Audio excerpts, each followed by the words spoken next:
দশম universal expo মেলা অনুষ্ঠিত হতে যাচ্ছে আগরতলার চিলড্রেন্স পার্কে। বিষয় নিয়ে বৃহস্পতিবার এক সাংবাদিক সম্মেলনের আয়োজন করেন কর্মকর্তারা। এদিনের এই সাংবাদিক সম্মেলনে উপস্থিত ছিলেন ইউনিভার্সাল এক্সপো মেলার অন্যতম কর্ণধার রাজ চৌধুরী, অল ত্রিপুরা মার্চেন্ট অ্যাসোসিয়েশনের সভাপতি তুষার চক্রবর্তী, অর্গানাইজার সেক্রেটারি প্রাণ গোপাল সাহা এবং জয়েন্ট সেক্রেটারি অভিজিৎ দে। সাংবাদিক সম্মেলনে উপস্থিত একজন নেতৃত্ব জানায়, এবছরের এক্সপো মেলা শুরু হবে ৩রা জানুয়ারি থেকে, যা চলবে আগামী ২০ জানুয়ারি পর্যন্ত। তবে সবথেকে খুশির ও আনন্দের বিষয় হচ্ছে রাজ্যে বছর ১০ম বছরে পদার্পণ করে এক্সপো মেলা।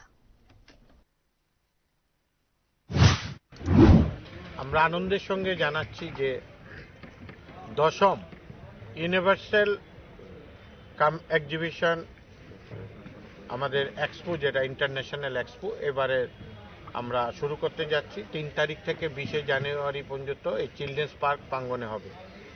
আমরা খুবই আনন্দিত এই কারণে যে এই নিয়ে পরপর ১০ বছর আমরা এই এক্সপো করছি। আমাদের মধ্যে উপস্থিত আছেন ইউনিভার্সাল যে অ্যাড কোম্পানি আছে, আমাদের কোম্পানির অন্যতম ডাইরেক্টর এনআই রাজ চৌধুরী উপস্থিত আছেন, অশোকজি, আমাদের অশোকজি উপস্থিত আছেন, অল ত্রিপুরা মার্চেন্ট অ্যাসোসিয়েশনের সভাপতি তুষার চক্রবর্তী মহোদয়, অর্গানাইজিং সেক্রেটারি প্রাণগোপাল শাহ মহোদয়, জয়েন্ট সেক্রেটারি অভিজিৎ মহোদয়।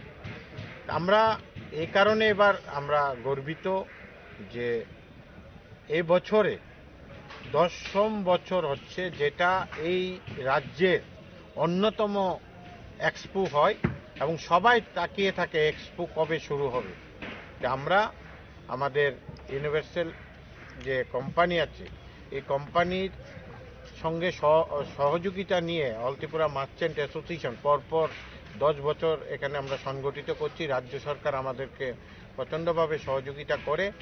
তাছাড়া আমাদের প্রয়াত যিনি সম্পাদক ছিলেন, বিশিষ্ট সমাজসেবী চানমোহন সাহা, ওনার স্মৃতিতে আমরা এবছরের যে আমরা একটা মঞ্চ হচ্ছে চানমোহন সাহা স্মৃতি মঞ্চ, এখানে রোজ সাংস্কৃতিক অনুষ্ঠান, বিভিন্ন সম্বর্ধনা অনুষ্ঠান এগুলি চলবে।